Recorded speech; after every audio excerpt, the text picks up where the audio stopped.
The main way in which CNC4 varies from previous CNC titles, including CNC3, is that we've placed a lot more emphasis on player choice throughout the campaign, throughout the game in general. And that breaks down into a couple different categories. There's our class system. And so with the choice between offense, defense, or support, you can really approach the missions in your own way with the progression system that we have. So in your offense class, you may have unlocked a certain number of battle tanks that you can use to make a really good ground assault. Or if you're support and you've unlocked some of those cool support powers, you can kind of hang back and use those to your advantage. So by having a lot of different ways to approach the missions with our class-based system, I think that's really what sets it apart from CNC3, where you really only had kind of the tank blob gameplay to go with.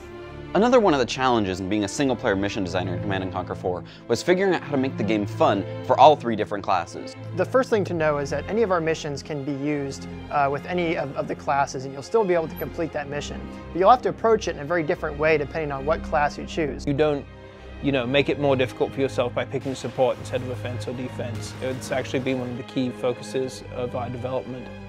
In fact, during the mission, if you don't like how it's working out with your chosen class, you can auto-destruct your crawler and respawn as a different class.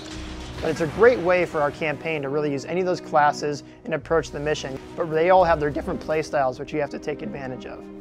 Rest, my son. Your suffering has not been in vain. So how do GDI and Nod differ in terms of campaign in CNC4? Well, we've actually taken an approach that's a little bit old school, where either way, when you start the campaign, you start out as a GDI commander. Shortly into the campaign, you are presented with a choice. Do you stay with GDI? Welcome, Commander. Or do you realign yourself with Kane? The hub is ours. And so the missions are going to be a bit different in that way, that the Nod ones are going to be revealing a bit more of what's really happening. Next time, puppet. Next time. Whereas the GDI ones is a bit more on the side of what Kane wanted the world to think and what Kane wanted the world to really believe is going on. But as you play through the Nod campaign, you'll realize it's a bit of a twist about what Kane's plan really is. It's epic, it is the conclusion, and it doesn't mean that the universe is over, but this particular storyline, the storyline that began in Tib Dawn, is coming to a close. And along the way, you will learn some significant things about Kane. What does Kane mean when he talks about ascension? How long has he actually been on Earth, and why is he here? What influence has he had in that time? So I don't want to spoil things, but if you play through both the GDI and the Nod campaign, you're really going to have that complete answer to what the whole saga is about.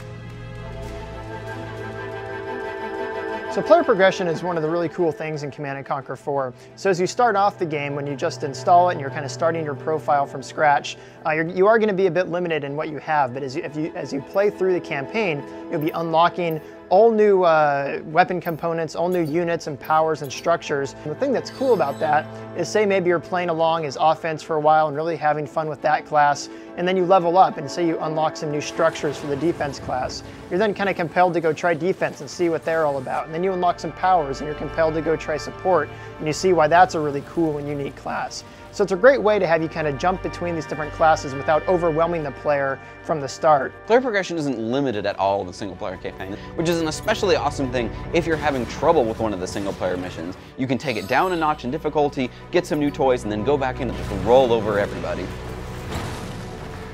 Ultimately, I think our single-player missions this time around are going to be very different, they're going to be very unique, and they're going to be very interesting. What you're going to see that's different is you're going to see a class system that lets you really choose how you approach a mission, a player progression system that rewards you for playing the game, and then you're also going to see AI-driven missions where it's less about what the designer wants you to do and more about how you use the various tactical options we give you to achieve your goals. And these all work together to create a much more flexible, intriguing campaign experience. And there's an awesome story too.